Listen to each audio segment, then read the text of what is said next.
Baby சொல்லு baby. வீட்டுல சீக்கிரம் பேசிடுறா, நம்ம கல்யாணம் பண்ணிக்கலாம். உடனே சொல்றேன்.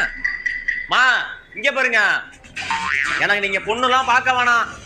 நான் கட்டுனா இந்த பொண்ணை தான் கட்டுவேன். அப்படி நீங்க எனக்கு கல்யாணம் பண்ணி வைக்கல, நான் அந்த புள்ளைய கூப்பிட்டு ஓடி போய் கல்யாணம் பண்ணிப்பேன். அந்த புள்ளைக்கு நான் தான் உயிரே, எனக்கும் அவ தான் உயிரே. புரிஞ்சுக்கோங்க. இப்ப உனக்கு யாரு பொண்ணு பாக்குறேன்னு சொன்னா எதுக்கு கத்திட்டு போறான்? ஏதோ பண்ணிட்டு போ. எதுக்கடி உடனே வர சொல்லியிருந்த? எங்க வீட்ல எனக்கு ஃபாரின் மாப்பிள்ள பாத்துட்டாங்கடா, நான் அவனை தான் கல்யாணம் பண்ணிக்க போறேன். பாய். ஏய் என்ன நீ இப்படி சொல்லிட்டு பாய் சொல்லிட்டு போற? பாய் பாய். ஏய் பாய் பாய். என்னடி? பாய். தம்பி என்ன உட்காந்து ஃபீல் பண்ணிட்டு இருக்க? அன்னைக்கு ஒரு பொண்ணை காமிச்சு பிடிச்சிருக்குன்னு சொன்னோம்மா. ஆமா. அவளுக்கு ஏதோ ஃபாரின் மாப்பிள்ள பாத்துட்டாங்களாம், அவனை தான் கல்யாணம் பண்ணிக்க போறாளாமா. அச்சோ. சரி உடுப்பா, நாங்க உன் மக்கள்ல உட்காந்து ஃபீல் பண்ணிட்டு வந்துடுறோம். தம்பி சின்ன பிள்ளை முடியாப்பா.